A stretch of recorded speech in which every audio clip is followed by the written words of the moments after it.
Regional integration globalisation के दौर में एक नई रियलिटी के रूप में उभरा है वर्ल्ड के पॉलिटिक्स में। इसके एग्जाम्पल हमें ईयू में, आसियान में, बिम्स्टेक में, शंघाई कॉरपोरेशन के रूप में, एंडीज यूनियन के रूप में, मर्कोसुर के रूप में, अफ्रीकन यूनियन के रूप में और भी अन्य अन्य मतलब जो इस तरह के रीजनल ऑर्गेनाइजेशंस हैं उनके रूप में रीजनल इंटीग्रेशन का जो स्वरूप है वो हमें मैनिफेस्ट होता दिखाई देता है। और इस सब प्रक्रिया को 1950 के बाद से जो अमेरिकन कंसेंसस दुनिया में बनी और गेट्स के जो राउंड्स हुए, WTO का इंस्टीट्यूशन बाद में डेवलप होता है, इन सब ने हेल्प की क्योंकि ट्रेड को ओपन करना, उसको रूल बेस्ड बनाना, उस पर टैरिफ रिड्यूस करना, इकोनॉमीज ऑफ स्केल खड़ी करना, मतलब छोटी छोटी इकोनॉमीज को जोड़कर विशाल इकोनॉमी का निर्माण करना, ये सब इसी ओपन ट्रेड पॉलिसी का ही पार्ट था। तो मैं इस विषय में थोड़ा और शुरू करता हूँ। तो रीजनल इंटीग्रेशन में सबसे पहला कदम जो होता है वो प्रेफरेंशियल ट्रेड एग्रीमेंट होता है। और इससे जो बेटर इम्प्रूव्ड स्टेप है इसी के साथ का उसको FTA भी बोलते हैं, free trade agreement. Preferential trade agreement में कोई भी कंट्रीज एक दूसरे को उन आइटम्स की सूची देती है जिन वस्तुओं पे वो एक दूसरे के साथ कम दामों पर व्यापार करना चाहता है, मतलब पॉजिटिव लिस्ट देती है जिन दामों पर वे जिन वस्तुओं पर वे ओपन ट्रेड करना चाहते हैं। जबकि FTA में क्या होता है, छोटी सी एक नेगेटिव लिस्ट दी जाती है जिन चीज़ों पर वो ओपन ट्रेड नहीं चाहते। उसके अतिरिक्त सभी वस्तुओं में दो देशों के बीच में खुला और ओपन ट्रेड होता है। दो देशों में, तीन देशों में जो भी आपस में FTA करते हैं, फ्री ट्रेड एग्रीमेंट। उसके बाद आता है CEPA, comprehensive economic partnership agreement. ये बेसिकली FTA से भी विशाल रूप है क्योंकि FTA में केवल वस्तुएं इन्वॉल्व होती हैं, जबकि CEPA में कॉम्प्रिहेंसिव इकोनॉमिक पार्टनरशिप नाम है इसका, तो इसमें न केवल वस्तुएं बल्कि सर्विसेज भी इसमें इन्वॉल्व हो जाती है। और कोई उसको लेके कोई डिस्प्यूट्स है, कोई ट्रेड रिलेटेड कोई डिस्प्यूट्स है, उसका मैकेनिज्म भी इसमें इन्वॉल्व हो जाता है। तो बेसिकली इसका दायरा ज़्यादा वाइडर है। इसमें इंटेलेक्चुअल प्रॉपर्टी राइट्स को लेकर के कोई झगड़ा है, पेटेंट को लेकर के, उस वो भी इसमें इन्वॉल्व हो जाता है। तो कॉम्प्रिहेंसिव इकोनॉमिक पार्टनरशिप जो ज़्यादा वाइडर होती है। उसके पश्चात कस्टम यूनियन। कस्टम यूनियन जो कि हम नाम से पता लग रहा है, कस्टम का मतलब होता है जो सीमा शुल्क एक देश पे दूसरे देश का सामान देता है।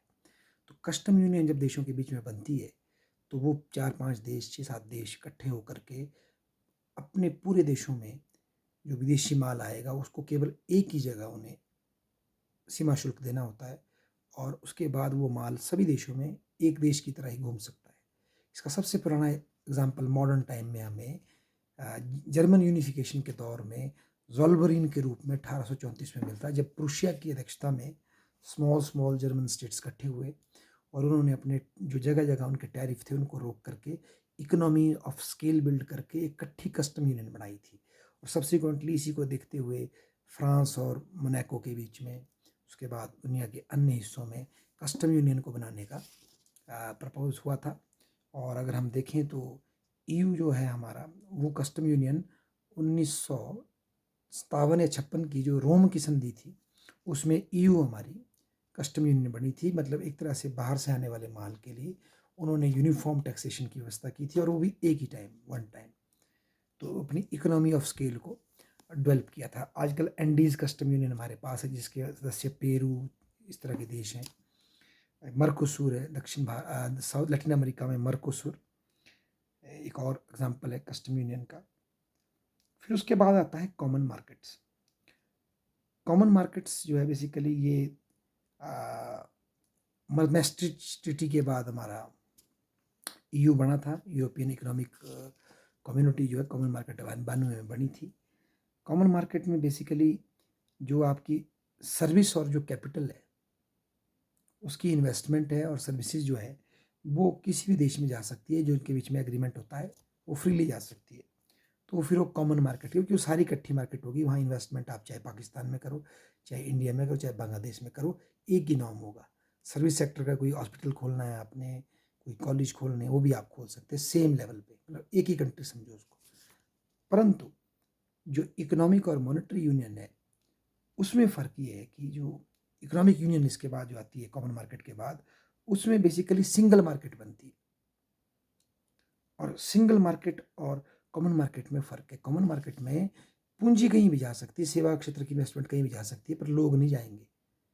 पर सिंगल मार्केट जब कोई देश बनेगा, जैसे कि मेरे ख्याल से मैस्ट्रिच में ही शायद यू बना या उसके बाद आया, तो चेक करना पड़ेगा मुझे, पर सिंगल मार्केट जब कोई बनता है तो फिर लेबर भी मूव कर सकती है। कैपिटल और इन्वेस्टमेंट के साथ लेबर भी फ्रीली यहाँ से वहाँ जा करके मूव कर सकती है, ये आज़ादी मिलती है। और इकोनॉमिक यूनियन का एक और पार्ट है मॉनेटरी और फिजिकल जो पॉलिसी है, उनमें भी आपको धीरे धीरे यूनिफॉर्मिटी लानी पड़ती है, जैसे कि ईयू में हुआ और यूरोजोन बना करके उन्होंने एक कॉमन करेंसी बनाई, और फिर अपनी जो फिजिकल पॉलिसी है उसमें भी लिमिट फिक्स की, ताकि उन सब के बीच में एक काइंड ऑफ यूनिफॉर्मिटी बन सके। और इसके बाद जो लॉजिकल स्टेप है इकोनॉमिक इंटीग्रेशन का, वो फिर पॉलिटिकल यूनियन है, मतलब एक देश का निर्माण है।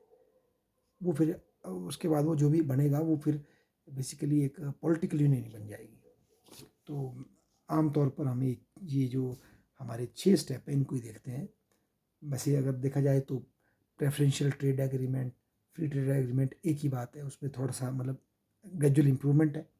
एक में जिन वस्तुओं पे आपने व्यापार करना उनकी लिस्ट होती है, और दूसरे में नेगेटिव लिस्ट होगी सिर्फ उन वस्तुओं की जिन पे आपने व्यापार नहीं करना और मैक्सिमम पे व्यापार करना है, तो वो एफटीए हो गया। उसको और विस्तृत कर देंगे तो सीईपीए हो जाएगा, कॉम्प्रिहेंसिव इकोनॉमिक पार्टनरशिप, जिसमें फिर न केवल वस्तुएं बल्कि सर्विसेज भी और इंटेलेक्चुअल प्रॉपर्टी राइट्स भी और कोई डिस्प्यूट रिलेटेड मैकेनिज्म है वो भी उसमें आ जाएगा। कस्टम यूनियन सही मायनों में एक दूसरा स्टेप है, जिसमें कि देखा जाए तो जो सीमा शुल्क है देशों का वो एक ही हो जाएगा, और देश ड्यू फैक्टो एक कॉमन मार्केट के रूप में बाहर से माल को दिखाई देंगे, आने वाले माल के लिए हो जाएंगे। फिर कॉमन मार्केट्स जो है उस वो एक और बड़ा स्टेप है, जिसमें कि सर्विस और जो पूंजी की जो इन्वेस्टमेंट है वो किसी भी देश में फ्रीली कोई भी देश का मतलब पार्टनरशिप वाले देश का व्यक्ति कर सकता है। और इकोनॉमिक यूनियन में फिर वो सिंगल मार्केट बनेगी, फिर लेबर भी फ्रीली मूव हो सकती है, ये बड़ी बात है। और फिर उसके साथ आपको अपनी मॉनेटरी और फिजिकल पॉलिसी में भी एकता लानी पड़ेगी। और इसमें अगर देखें तो इस लेवल पे भी ईयू ही पहुंच पाया है और कोई देश नहीं पहुंच पाया है। और उसके बाद जो उसके बैकलैश हुए वो हम देख रहे हैं कई जगह, चाहे ब्रिटेन ने ईयू को छोड़ा हो लेबर के इशू पे, जो लेबर वहाँ माइग्रेट हुई काम करने के लिए उसके इशू पे। तो बेसिकली ये सब ग्लोबलाइजेशन के दौर में रीजनल इंटीग्रेशन का के टाइप्स हैं, ग्रेजुअल स्टेप्स हैं, और इसी के बाद जो है फिर वो रीजनल ऑर्गेनाइजेशंस और ज़्यादा सशक्त होती हैं। परंतु मैं इसमें ऐड करना चाहूँगा, जो ये फ्री ट्रेड एग्रीमेंट है, CEPA है, इसको बोला हमें कॉम्प्रिहेंसिव इकोनॉमिक पार्टनरशिप है, ये दूर के देशों से भी हो सकते हैं। जैसे फॉर एग्जांपल भारत ने सिंगापुर से की है, या भारत ने यूएई से की है, या भारत ने ऑस्ट्रेलिया से CEPA करना चाहता है, तो वो रीजनली हमारे पास उतने ना हो, थोड़ा दूर कंटिन्यूअस ना हो, उनसे भी हमें कर सकते हैं। पर जहाँ तक कस्टम यूनियन का सवाल है या कॉमन मार्केट का सवाल है, मुझे लगता है ये इनिशियली ज़्यादातर एक उसमें रीजनल यूनिफॉर्मिटी ज़्यादा बेटर सूट करती है। तो नंदलेस ये सभी ग्लोबलाइजेशन के प्रोसेस को बढ़ाने वाले,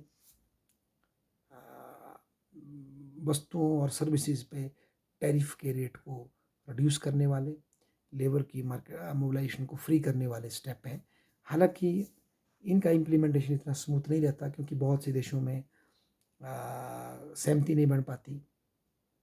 वैसे तो दुनिया में अब अधिकांश जगह रीजनल ऑर्गेनाइजेशन सक्सेसफुली काम कर रही हैं, पर कुछ डाइफंक्ट रीजनल ऑर्गेनाइजेशन भी हमें मिलती है। तो हमारे पड़ोस में सार्क मिल जाती है हमें, पर अगर देखें तो ईस्ट में जाएं तो बिम्स्टेक थोड़ा कामयाब लगता है। तो बोलने का मतलब ये है कि अगर वो फंक्शनल हो भी जाएं तो उसमें भी लेवल ऑफ जो पार्टिसिपेशन है कि वो कस्टम यूनियन तक पहुंच पाएंगे कि नहीं पहुंच पाएंगे, या वो एफटीए फ्रीली कर पाएंगे कि नहीं कर पाएंगे, ये बहुत कुछ देशों के भीतर जो डोमेस्टिक लॉबीज एग्जिस्ट करती हैं ट्रेडर्स की, प्रोड्यूसर्स की, उनके पॉलिटिक्स पे भी निर्भर करता है। और अगर कंसेंसस बन जाती है तो फिर वो कस्टम यूनियन की तरफ बढ़ते हैं, और उससे आगे अगर बढ़ सके तो कॉमन मार्केट बन सकते हैं। तो ये सब एक तरह का इंटरनेशनल पॉलिटिकल इकोनॉमी में लेवल ऑफ इंटीग्रेशन जो अलग अलग रीजन्स में आ रहा है, उनकी जो स्ट्रेटजी है उसको इलिस्ट्रेट करने वाले ये एग्जाम्पल्स हैं। बहुत बहुत धन्यवाद।